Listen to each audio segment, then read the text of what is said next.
Bismillahirrahmanirrahim. Assalamualaikum warahmatullahi wabarakatuh.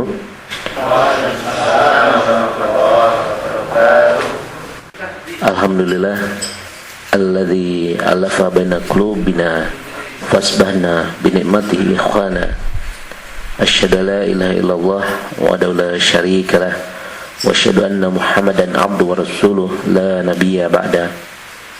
Qala Allah ta'ala fi kitabil karim wa'tasimu bihablillahi jami'a wa la tafarraqu.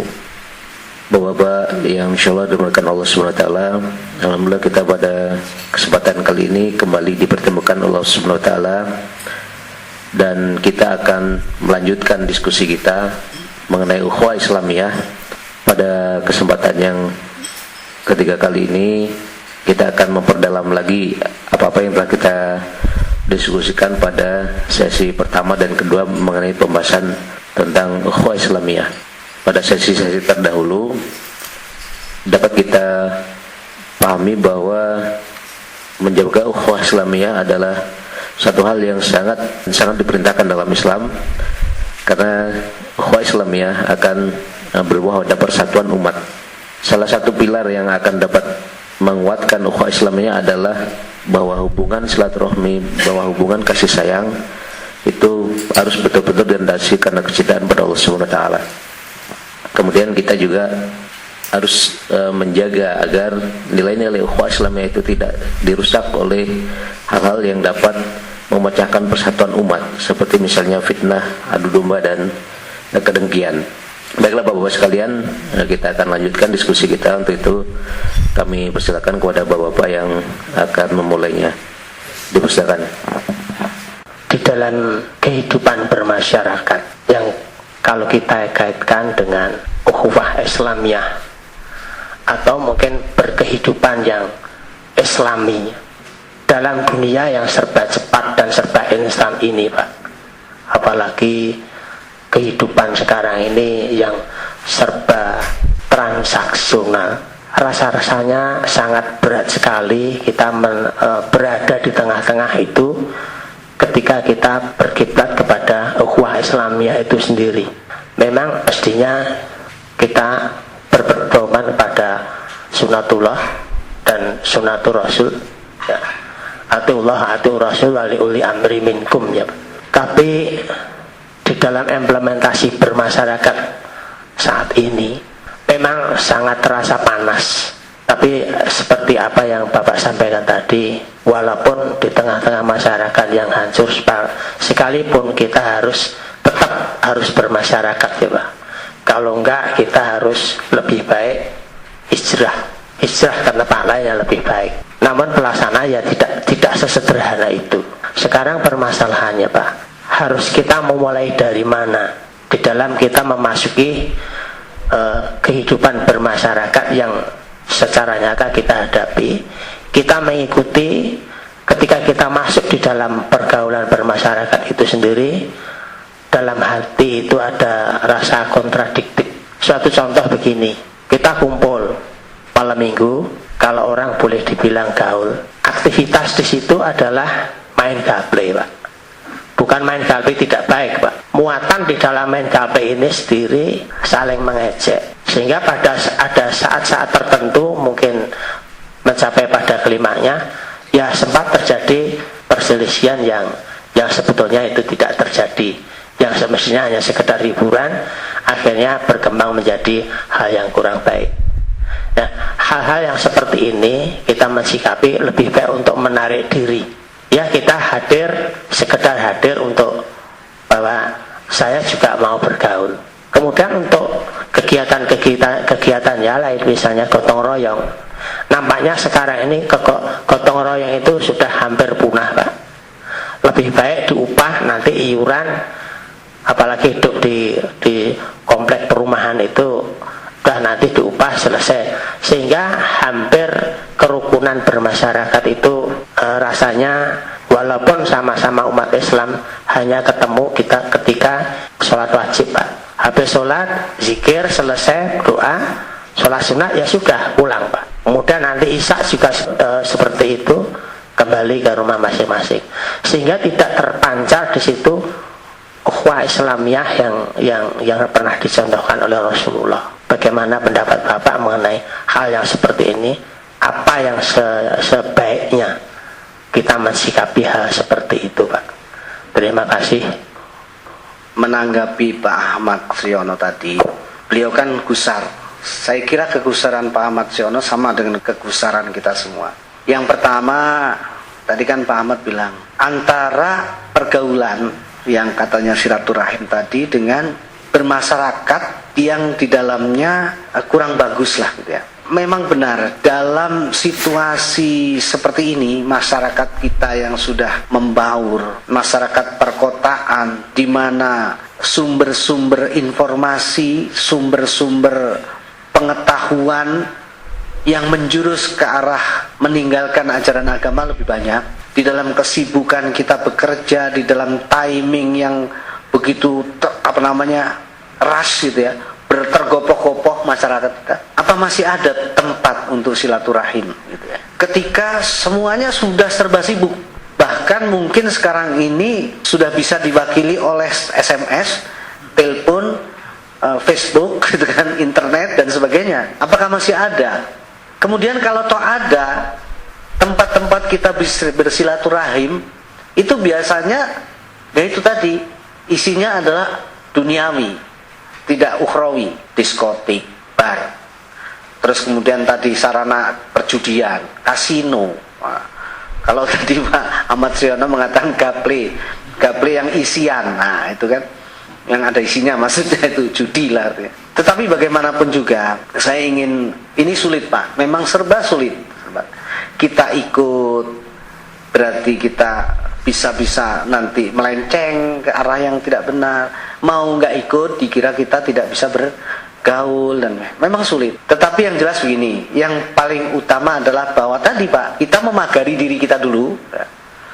Kalau kita belum kebel gitu, belum terpagari, ya jangan ikut-ikutan gitu.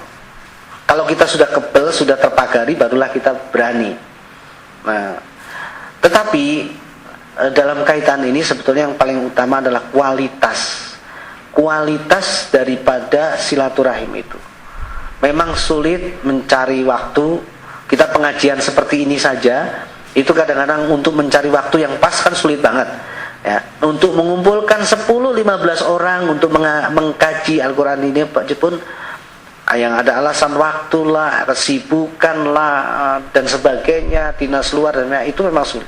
Tetapi yang paling utama adalah kualitas kita. Dibanding dengan kuantitas kita berkumpul, ada kualitas. Tadi tidak harus tiap ada arena gaple kita datang, nggak harus juga gitu.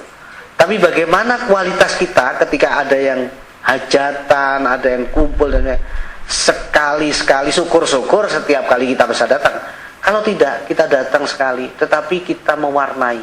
Misalnya, Pak, aduh ini ada kumpul-kumpul nih, kalau Pak Ahmad nggak datang nggak enak ini gitu. Atau wah ini ada kumpul-kumpul nih, kalau nggak Pak Sugeng nggak datang nggak enak ini, nggak rame ini. Nah itu sudah menunjukkan kualitas kita.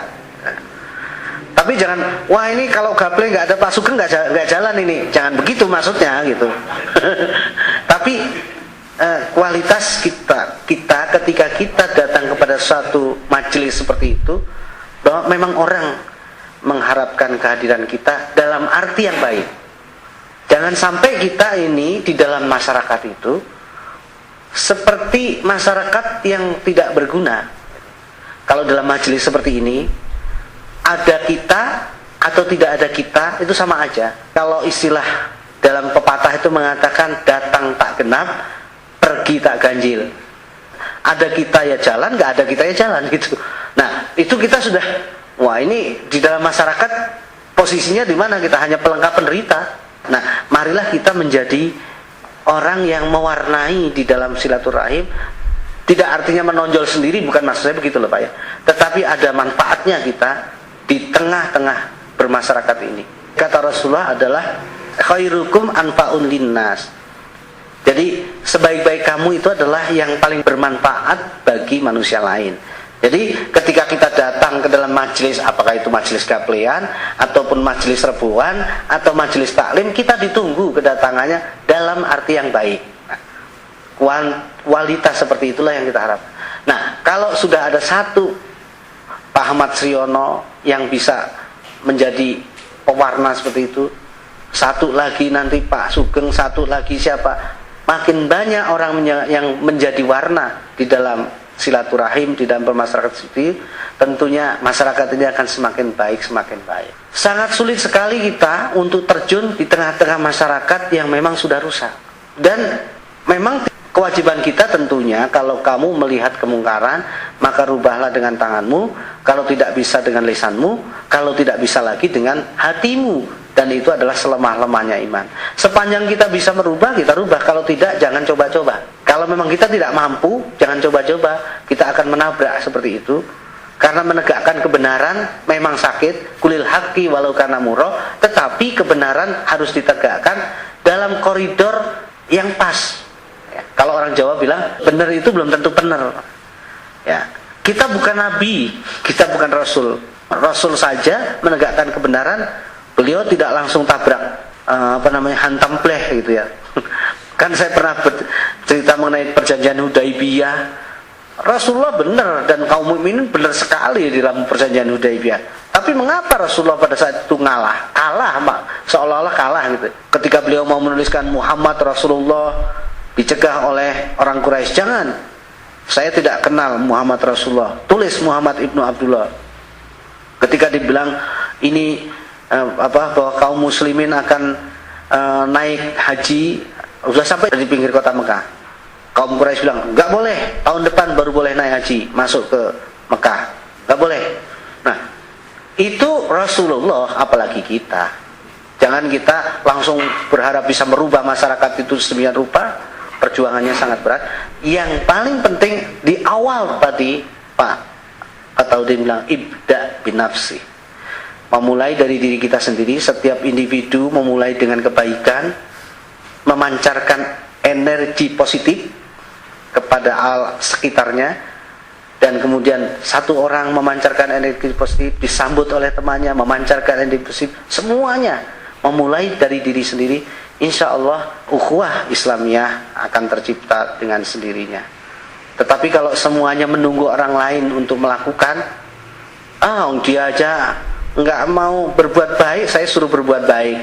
Kalau kita menunggu seperti itu, akhirnya tidak tercipta akan masyarakat yang ukhuwah Islamiyah itu. Saya kira begitu jawaban dari saya.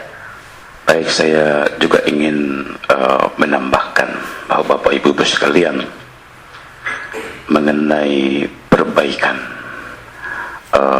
akhlak di masyarakat kita, saya teringat kepada sejarah Nabi Muhammad SAW. Begitu beliau hijrah dari kota Mekah menuju kota Madinah, yang pada waktu itu memang masyarakat Madinah sudah diwarnai dengan akhlak-akhlak yang buruk. Jadi di Madinah itu kan banyak kabilah-kabilah ya Pak. Itu yang satu kabilah kepada yang lainnya itu sudah betul-betul sangat benci.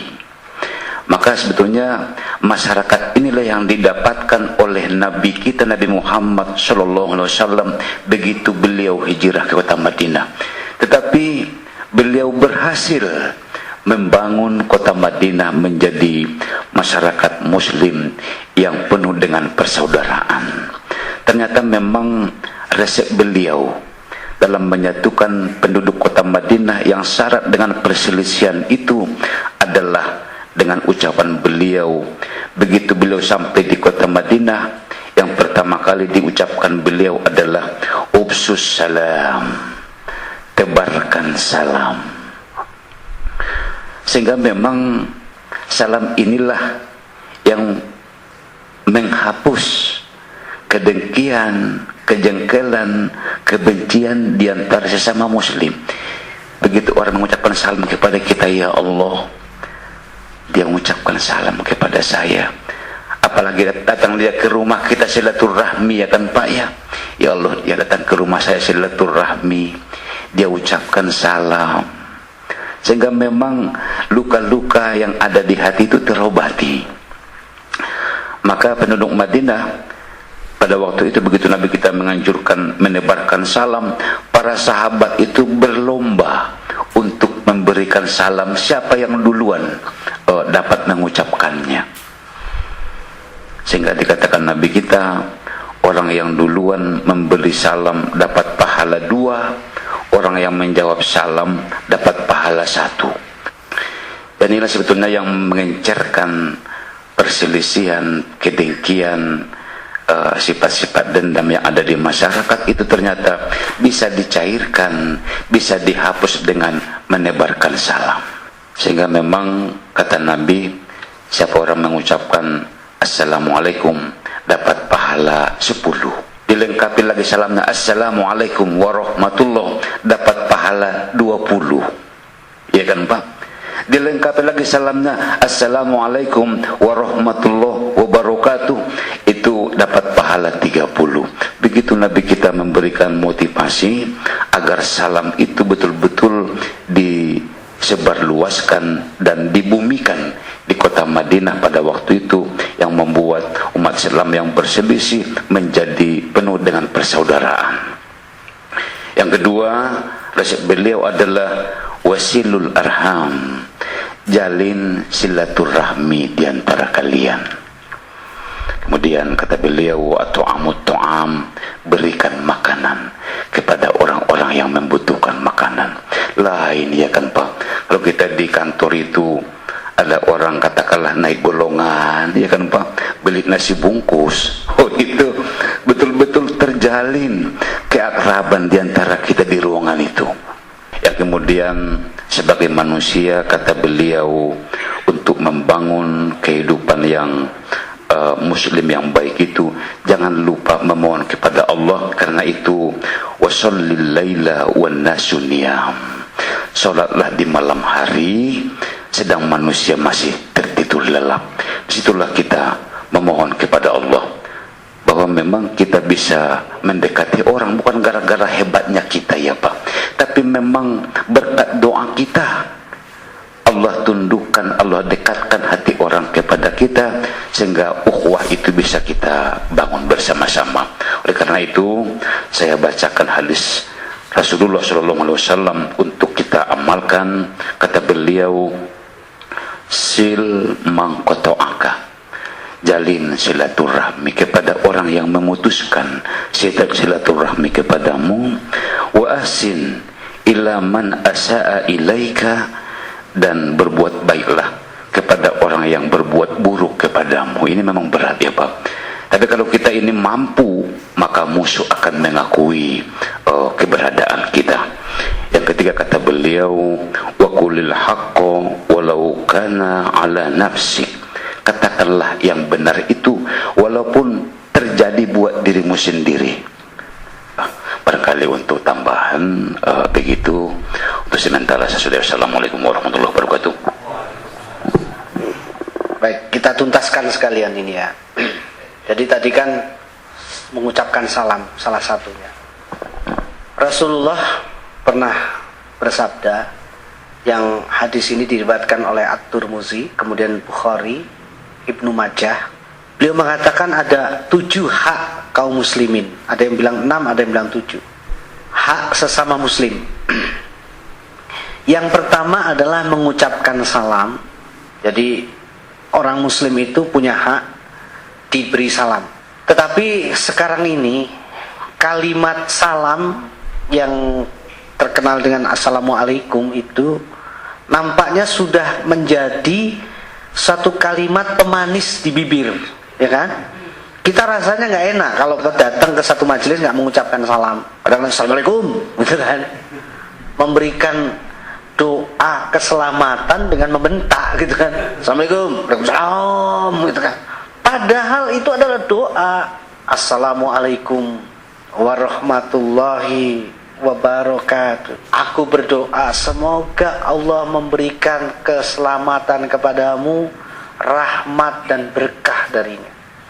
Doa, tetapi kadang-kadang ini, maka sekarang banyak juga ada orang yang mengganti Assalamualaikum itu dengan selamat pagi, selamat siang.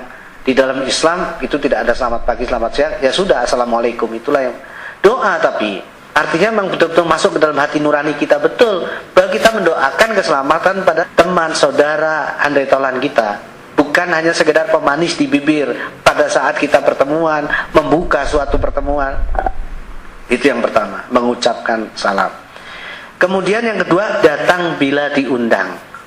Memang kadang-kadang kita berat menghadiri undangan, ya, kecuali bahwa memang kita ada kesibukan yang tidak bisa ditinggalkan, ada di luar kota atau sakit atau apa. Tapi kalau kita berkelapangan waktu dan kesehatan, marilah kita datang kalau kita diundang oleh sesama muslimin. Kemudian yang ketiga adalah mendoakan bila bersin. Ini nampaknya sepele gitu loh. Ketika ada orang bersin terus kemudian yarhamukallah, orang bersin ada yang bilang alhamdulillah ataupun tidak, kita bilang yarhamukallah, jangan menunggu oh dia kok ngomong alhamdulillah kok ngapain saya yarhamukallah. Tidak, maksudnya ketika ada orang bersin alhamdulillah gitu ya. Tidak ngomong alhamdulillah pun kita juga yarhamukallah, mudah-mudahan Allah merahmati kamu, mudah-mudahan Allah memberi kasih sayang kepada. Dan insya Allah orang yang disapa dengan yarhamukallah itu menjawab yahdikumullah. Pernah dengar cerita hanya gara-gara bersin jadi menantu? Jadi ada orang dari Jakarta perjalanan ke Jogja naik kereta, satu bapak-bapak, satu pemuda gitu kan. Nah bapaknya ini mungkin agak pilek, itu bersin-bersin. Jadi setiap kali bersin alhamdulillah yarhamukallah, bapaknya jawab yahdikumullah. Nanti berapa lama lagi bersin alhamdulillah yarhamukallah yahdikumullah, terus itu dari Jakarta sampai ke Jogja itu isinya cuman itu. Pagi-pagi bapaknya nanya, kamu tinggalnya di mana nak, sekolah di mana? Saya tadi setiap saya bersin kamu yarhamukallah yarhamukallah terus gitu kan. Akhirnya lama-lama diundang main ke rumahnya, rupanya bapak itu punya anak gadis cantik gitu kan. Nah pemuda ini kebetulan belum punya calon gitu, lama-lama jadi mantu gitu loh, hanya gara-gara bersin. Nah, jadi bersin itu mendoakan orang bersin itu sangat-sangat dianjurkan oleh Rasulullah, karena itu menebarkan salam kerahmatan. Kemudian yang keempat, menjenguk bila sakit. Orang sakit itu alangkah senangnya kalau sampai dijenguk, karena dengan dijenguk itu sudah mengurangi rasa sakitnya. Soal menyembuhkan atau tidak itu nanti lain soal, tapi mengurangi, paling tidak secara psikologis mengurangi bahwa dia tidak sendirian. Ada satu sakit yang betul-betul sakit sekali tapi tidak ada yang besuk, sakit gigi. Sakitnya bukan main tapi nggak ada yang besuk, itu betul-betul sengsara itu. Nah yang kelima adalah mengiringi jenazahnya bila meninggal dunia. Jadi takziah, melayat orang yang meninggal, itu adalah kewajiban sesama muslim atau hak seorang muslim atas muslim yang lainnya. Yang keenam adalah membantu menepati sumpahnya bila orang tersebut bersumpah. Nah ini kalimatnya agak panjang ya. Jadi orang tersebut, kalau ada kawan kita yang muslim bersumpah untuk melakukan sesuatu, maka kita membantunya, jangan malah menghalang-halangi dia menepati sumpahnya. Tak sumpahin lo, biarin aja, malah gitu. Jadi maksudnya tentunya sumpah yang baik ya. Saya tidak akan apa kalau belum melakukan apa. Nah, saya tidak akan makan yang enak-enak sebelum saya bisa sukses, sebelum saya berhasil melakukan apa di perusahaan ini misalnya. Nah itu kita bantu justru. Jangan wah ini kalau dia berhasil ini bahaya ini, terus kemudian kita halang-halangi. Justru orang yang bersumpah dalam kebaikan tentunya, itu marilah kita bantu untuk menepati sumpahnya semampu kita. Kemudian yang ketujuh, menasihati bila meminta nasihat. Ada orang yang sudah terjerumus, kemudian mau bertobat, minta nasihat kita malah salahmu sendiri, kenapa kau dulu gitu? Udah tak ingetin dari dulu-dulu, malah disalah-salahkan. Tajasus namanya, menyalah-nyalahkan. Itu juga bukan tabiat seorang muslim. Nah kalau 7 hal ini kita lakukan, insya Allah juga ini akan memperkuat ukhuwah Islamiyah. Terima kasih Bapak sekalian. Dari diskusi kita tampaknya memang sangat menarik diskusi ini, tetapi tentu kita dibatasi oleh waktu dan karenanya kita cukupkan 3 sesi untuk membahas masalah ukhuwah Islamiyah. mudah-mudahan dari diskusi itu kita dapat mengimplementasikan apa yang kita dapatkan ini dalam kehidupan kita sehari-hari, dan kita berdoa pada Allah Subhanahu wa taala mudah-mudahan umat Islam disatukan dalam ikatan silaturahim, ikatan kasih sayang yang didasari oleh kecintaan kepada Allah Subhanahu wa taala, sehingga umat Islam tidak mudah digoyahkan oleh permasalahan-permasalahan yang kecil seperti masalah khilafiyah ataupun hal-hal yang sebenarnya tidak perlu dipermasalahkan ketika kita benar-benar menghadapkan Allah Subhanahu wa taala. Terima kasih. Kita akhiri diskusi kita dengan membaca alhamdulillah rabbil alamin. Subhanakallahumma bihamdika asyhadu an la ilaha illa anta astaghfiruka wa atubu ilaik. Bila taufiq wal hidayah. Assalamualaikum warahmatullahi wabarakatuh.